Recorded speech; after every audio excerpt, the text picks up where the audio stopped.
Hi hello నమస్తే welcome to our channel Telugu రాజ్యం. నేను బీరామ్. తెలంగాణ గవర్నమెంట్ ఒక సంచలనాత్మక నిర్ణయం తీసుకుంది. ప్రజా గాయకుడు గద్దర్ గారికి సంబంధించి ఆయన పురస్కరించుకొని ఆయన పేరు మీద ఒక అవార్డుని అయితే అనౌన్స్ చేసింది. అయితే ఇక్కడ ఒక చిక్కు వచ్చి పడింది. ఆ అవార్డు నంది అవార్డుకి రీప్లేస్గా దాని పేరు పెట్టి గద్దర్ అవార్డుగా మార్చిన ఏదైతే ఈ నిర్ణయం ఉందో దీని వెనక చాలా వరకు కాంట్రవర్సీ జరుగుతోంది. అయితే ఇక్కడ దీనికి సంబంధించి పూర్తి విశ్లేషణ, పూర్తి అవగాహన మనకు అందించడానికి సినీ మరియు రాజకీయ విశ్లేషకులు దాసరి విజ్ఞాన్ గారు మనతో ఉన్నారు. నమస్తే అన్న. నమస్తే. ఎందుకు అలా మార్చాల్సి వచ్చింది వాళ్ళు? అసలు యాక్చువల్గా ఏమైందంటే, గత ప్రభుత్వం గురించి మాట్లాడుకుందాం. గత ప్రభుత్వం ఆ పేరు తీయడానికి కూడా నాకు చాలా ఇదిగా ఉంది. గత ప్రభుత్వంలో సీఎం హోదాలో ఉన్న ఒక గాడిదకి నందికి తేడా ఏంటి అసలు అర్థం అనేది తెలియదు. ద ఓన్లీ రీజన్ బైఫర్కేషన్ తర్వాత లేపాక్షి ఎంపోరియంలు ఉండేవి మన దగ్గర హైదరాబాద్లో. దాన్ని ఇది ఆంధ్రోది కదా మాకు వద్దు అని చెప్పేసి గోల్కొండ ఎంపోరియం అని పెట్టారు. సరే పోన్లే, పర్లా, ఈ రాష్ట్రానికి సంబంధించి ఏదో పెట్టుకున్నాడు. తెలుగు తల్లి తెలంగాణ తల్లి అని సపరేట్ చేసాడు. ఇంకా అన్ని సవరణలు చేసుకుంటా ఈయనకు నంది కనబడింది. అప్పుడు ఆయనకి ఇది చూసేసి ఇది ఆంధ్రకు చెందింది నంది, మనకెందుకు, మనం మారుద్దాం అన్నాడు. ఆ గాడిదకి ఎలా అర్థమైందో నాకు తెలియదు, కానీ ఆంధ్రలో ఉంది మహానంది క్షేత్రం, లేపాక్షి క్షేత్రం లాగా మహానంది క్షేత్రం. ఇది మహానంది అవార్డులు కాదు, నంది అవార్డులు. తెలంగాణలో శివలింగాలు ఉండవా? శివలింగాల్లో ఎదురుగా నంది ఉండదా? ఆంధ్ర శివలింగాల ఎదురుగానే నంది ఉంటదేమో, తెలంగాణలో ఉండదేమో అనుకున్నాడు.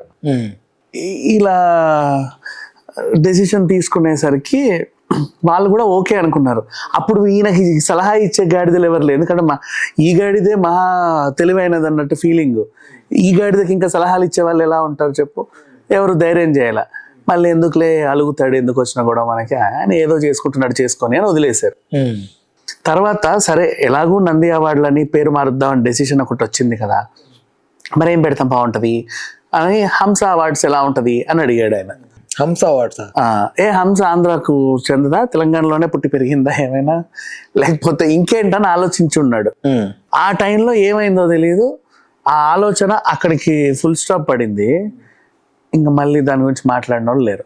సో ప్రతిష్టాత్మకంగా ఆంధ్రప్రదేశ్లో ఇప్పుడు నేషనల్ లెవెల్లో మనకి ఫిలింఫేర్ అవార్డుల తర్వాత రాష్ట్ర స్థాయిలో నంది అవార్డులు అంటే అందరికీ అదొక ఆత్మగౌరవం లాగా ఫీల్ అయ్యేవాళ్ళు అప్పట్లో. పద్మభూషణ్, పద్మ అవార్డులు ఎలాగో మన వాళ్ళు నంది తీసుకునే వాళ్ళందరూ నాటక రంగాల వాళ్ళు కానీ, సీరియల్ రంగాల వాళ్ళు కానీ, జర్నలిస్టులు కానీ, ఎవరైనా సరే నంది అవార్డు అంటే ఆహా నంది నాకు వచ్చింది. దాంట్లో మళ్ళీ బంగారు నంది, కాంస్య నంది, అలాగే ఆ వెండి నంది, ఇవన్నీ వచ్చేసరికి అబ్బా వాళ్ళకు ఆనందం. ర్యాక్లో ఎన్ని ఉన్నాయి, ఇప్పుడు ఒక 1000 అవార్డులు ఉన్నా కూడా భలే అవార్డులు, మీకు ఏమేమి అవార్డులు వచ్చాయండి అని అడిగితే 2 సార్లు నంది తీసుకున్నానండి అంటాడే కానీ ఆ 1000 గురించి చెప్పడు. అదొక ఆత్మగౌరవం లాగా ఫీల్ అవుతారు అంతే. పద్మ ఒకటే రాలేదండి, కానీ ఒక 2 సార్లు నంది వచ్చిందండి అని చెప్తాడు. ఈ టైప్ ఆఫ్ అవార్డుని బైఫర్కేషన్ తర్వాత గత ప్రభుత్వంలో ఉన్న ఒక సన్యాసి అలా ఆలోచించాడు. సరే పోన్లే, ఆ సన్యాసి ఎలా ఆలోచిస్తే మనకెందుకు, ఆలోచన విధానం అక్కడ ఉండిపోయి 10 ఏళ్ళుగా పాపం అవార్డులు లేవు.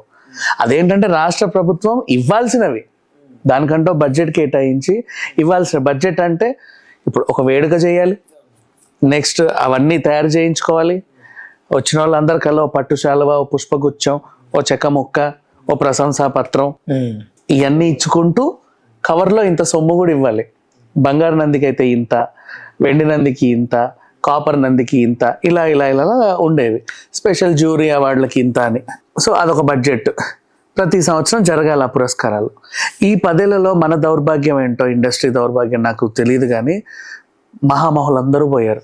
ఎంఎస్ గారు లేరు, ఏవిఎస్ గారు లేరు, ఆహుతి ప్రసాద్ లేడు, జయప్రకాష్ లేడు, కొండవలస లేరు, తెలంగాణ శకుంతల లేదు. అయ్యో ఒకరు ఇద్దరు ఏంటి, ఎంతో మంది మహామహులు అందరూ పోయారు. వేణుమాధవ్ లేడు. వీళ్ళందరూ అర్హులే కదా.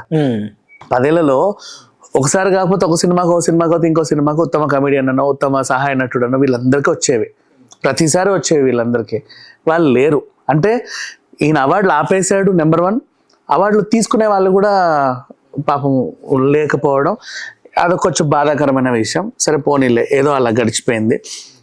ఇప్పుడు ప్రభుత్వం మారిన తర్వాత వీళ్ళు ఏంటంటే అన్నీ పునరుద్ధరిస్తున్నారు కదా.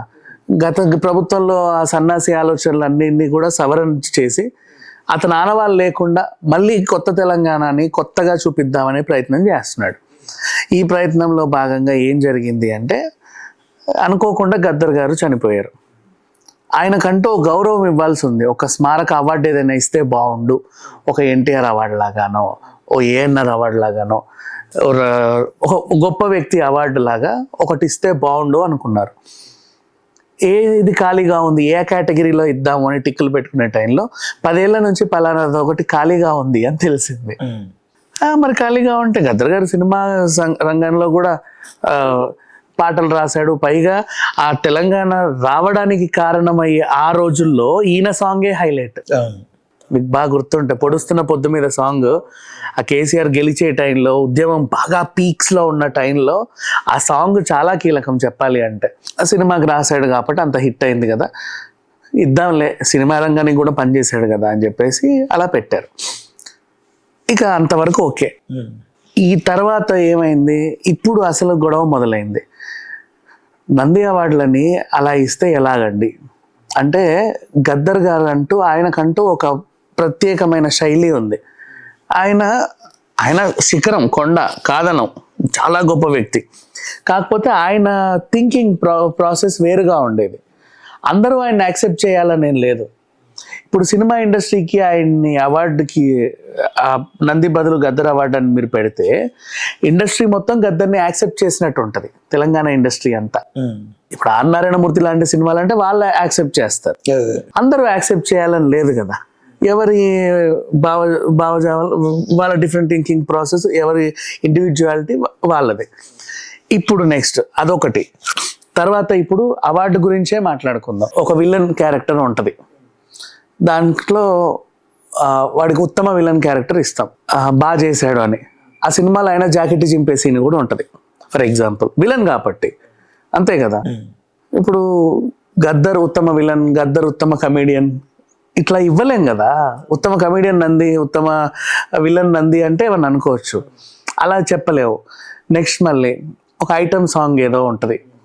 ఇప్పుడు ఫర్ ఎగ్జాంపుల్ సమంత ఐటమ్ సాంగే ఉంది, హిట్ అయిందిలే, జిగేల్ రానో ఏదో ఒకటి, అది బాగుంది, దానికి అవార్డు ఇవ్వాల్సి వచ్చింది. గద్దర్ అవార్డులని ఐటమ్ సాంగ్లకి ఇవ్వలేరు కదా, కష్టం. అది వేరు, అంటే అలా చూడలేము. అప్పుడు ఆయనకున్న రెప్యుటేషన్ కూడా తగ్గించినట్టు అవుతుంది. ఎగ్జాక్ట్లీ. ఇవన్నీ ఇప్పుడు మనకి ఒక వేష్య క్యారెక్టర్ ఉంటది, మన వేదం సినిమాలో అనుష్క లాగా అద్భుతమైన క్యారెక్టర్ అది. సమాజం యాక్సెప్ట్ చేసే ఆ క్యారెక్టర్ ని సమాజం యాక్సెప్ట్ చేసింది, కానీ ఆ వేషవృత్తిని సమాజం యాక్సెప్ట్ చేయలే. ఈయన గద్దర్ అనే ఆయన సమాజానికి సంబంధించిన మనిషి. సో ఇప్పుడు ఆ వేష క్యారెక్టర్ కి ఉత్తమ నటి అవార్డు ఇస్తే గద్దర్ గారిని కూడా అవమానించినట్టు అవుతుంది. గద్దర్ గారు వేషవృత్తిని ప్రోత్సహించినట్టు ఉంటది. సినిమా అనేది వేరు, అవును, అన్ని రకాలుగా ఉంటది. క్రైమ్ ఉంటది, థ్రిల్లర్స్ ఉంటాయి, చేతబడి సినిమాలు వస్తాయి. ఇప్పుడు ఫర్ ఎగ్జాంపుల్ రక్ష సినిమా ఉంది ఆర్జీవీది, చేతబడి. మీకు ఎప్పుడైనా చేతబడి జరిగిందా అని. ఉత్తమ చిత్రం రక్ష, గద్దర్ అవార్డు ఇచ్చావు. గద్దర్ గారు చేతబడులని బాణమతులు ప్రోత్సహించినట్టు అవుద్దా? అదే కరెక్ట్. సో అట్లా కాకుండా ఇంకా లేదా నందినే కొనసాగించండి, ఏమైంది, మీకు ప్రాబ్లం ఏంటి అని అడిగితే, ఎప్పుడైతే ఈయన నాకొద్దు నంది మనం మారుద్దాం అన్నాడో, నంది అటు వాళ్ళకి ఆ పేటెంట్ హక్కులు వీళ్ళకి వెళ్ళిపోయాయి. సో మొన్న దుబాయ్లో నంది అవార్డులు ఇస్తామని చెప్పేసి వాళ్ళు ప్రకటించుకున్నారు. ప్రకటిస్తే వీళ్ళు వెళ్ళి అది మాకు పేటెంట్ రైట్, మా పేటెంట్ హక్కులు మాకున్నాయి, ఉమ్మడి రాష్ట్రంలో ఉన్నప్పటి నుంచి మాకే పేటెంట్ హక్కులు ఉన్నాయి. రాష్ట్రం విడిపోయిన తర్వాత కూడా వాళ్ళు వద్దు అన్నారు. సో అది మా సొంతమైంది, మాకు పేటెంట్ హక్కులు ఉన్న తర్వాత మీరు ఆ పేరుతో అవార్డులు ఇవ్వడానికి వీలు లేదని వీళ్ళు మళ్ళీ అన్నారు, మీరు ఇంకోటి మార్చుకోండి. అయ్యో ఇప్పుడు మళ్ళీ మార్చాల్సిన పరిస్థితి వచ్చిందని చెప్పేసి అలా ఉంది.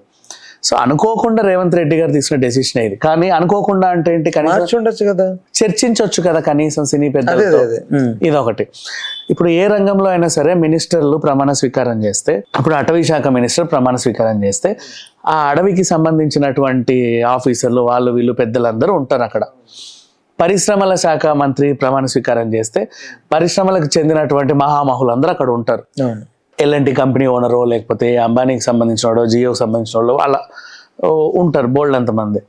సినిమా రంగానికి చెందిన మంత్రి, సినిమాటోగ్రఫీ మంత్రి ప్రమాణ స్వీకారోత్సవానికి కూడా సినీ పెద్దలు కొంతమంది అట్లా హాజరవుతారు మర్యాదపూర్వకంగా. కోమటిరెడ్డి వెంకటరెడ్డి గారు సినిమాటోగ్రఫీ మంత్రిగా ప్రమాణ స్వీకారోత్సవం ఉంటే సినిమా వాళ్ళు ఎవ్వరు రాలా. ఆయన కూడా ఏంటిది, నేను ప్రమాణ స్వీకారం చేసి ఎవరు రాలేదు, ఒకసారి చూడు ఎందుకు రాలేదో కనుక్కో అంటే వీళ్ళు కూడా అరే రే మీ ప్రమాణ స్వీకారం ఈరోజు వద్దాం అనుకున్నామండి, కాకపోతే ప్రజెంట్ దిల్ రాజు గారు లేరు, ఆయన ఫారిన్లో ఉన్నాడు, ఆయన వచ్చిన తర్వాత అందరం కలిసి వద్దామని మేము అనుకున్నాం, ఈలోపు తొందరపడి మీరే ప్రమాణ స్వీకారోత్సవం చేసేసారు అన్నట్టుగా వాళ్ళు చెప్పారు. ఆయనకు కూడా కొంచెం మండింది. ఇప్పుడు ప్రాబ్లం ఏంటంటే వీళ్ళందరికీ గద్దర్ అవార్డుని ఊ అనలేరు. చిరంజీవి గారు ఏమన్నారంటే మొన్న చెరువు తీసుకొని, అంటే రేవంత్ రెడ్డి గారికి నేను అవార్డులు ప్రకటిస్తున్నాను వచ్చి తీసుకోండి అంటే ఎవరు రావట్లా, వీళ్ళు ఎందుకు రావట్లేదని ఆయనకు మండింది. చిరంజీవి గారి మధ్యలో చొరవ తీసుకుని ఏమన్నారు, బాబు ర్యాక్ నిండా 10 అవార్డులు ఉంటాయి, అట్లా ఇదొక అవార్డు, ఓ ప్రశంస, వాళ్ళు ఇస్తా అంటున్నారు తీసుకోండి, బోల్డెన్ అవార్డులు పుచ్చుకుంటున్నారు కదా, డాక్టర్ బిఆర్ అంబేద్కర్ స్మారకోత్సవం అని ఒక అవార్డు ఇస్తారు తీసుకుంటున్నావు, ఇంకేదో అవార్డు ఇస్తారు తీసుకుంటున్నావు, అన్నీ తీసుకుంటున్నావు కదా. ఇప్పుడు జలగం వెంగళరావు గారి పురస్కారాలు అని చెప్పేసి వాళ్ళు సినిమాలకు ఏమన్నా ఇచ్చినా కూడా మీరు వెళ్ళి తీసుకుంటున్నారు. ఎవరైనా బయటి వ్యక్తులు కూడా, సోషల్ వెల్ఫేర్ వాళ్ళు కూడా, ఎన్ఆర్ఐలు కూడా నాట ఆట తానా సభలు కూడా అవార్డులు ఇస్తే తీసుకుంటున్నారు. అలాగే ఇది ఒక అవార్డు అని తీసుకోండి, పురస్కారం అని ఉంచుకోండి, ఏమైంది అని అడిగితే ఆ పురస్కారాన్ని ఒక పురస్కారంలా ఇస్తే తీసుకుంటాం మేము, మా నందిని మార్చి ఆ పురస్కారం ఇస్తానంటే ఒప్పుకోం ఎందుకు అని వీళ్ళు ఒక రకంగా తీసుకోవచ్చు అని వీళ్ళు ఉన్నారు. ఇప్పుడు మాకు వద్దు గద్దర్ అవార్డులు అని వీళ్ళు కనుక నోరిప్పారే అనుకో, గద్దర్ గారిని అవమానించిన సినిమా ఇండస్ట్రీ, అంతేగా.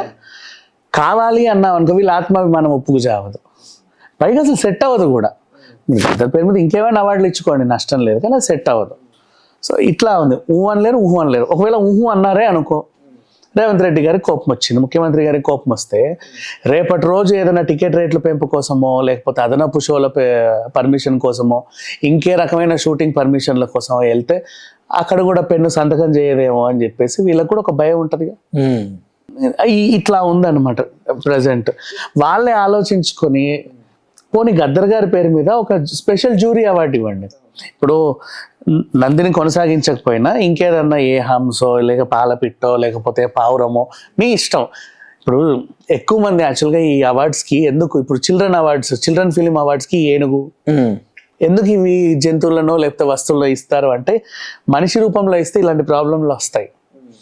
ఆయన దీనికి చెందినవాడా, ఆయన ఫీలింగ్స్ ఎలాంటివి, మేము ఒప్పుకో ఇట్లాంటివన్నీ వస్తాయి. అందుకే దేనికో అంటగట్టేస్తారు. ఈ fill tower awards, Taj Mahal awards ఇలా ఇచ్చారంటే ఎవరికి ప్రాబ్లం ఉండదు. చార్మినార్ అవార్డ్స్ అంటే డిఫరెంట్ కైండ్ ఆఫ్ కాన్సెప్ట్స్ కి ఒక పర్సన్ కి సంబంధించి ఇస్తే రిలేటబుల్ గా ఉంటది కాబట్టి చర్చలు ఎక్కువ వస్తాయని ఇవ్వకుండా యానిమల్ ఏదన్నా ఉండి ఇస్తారు, ఆ రకంగా ఇచ్చుకుంటారు. అందుకనే అవార్డులకు అలా పెట్టారు.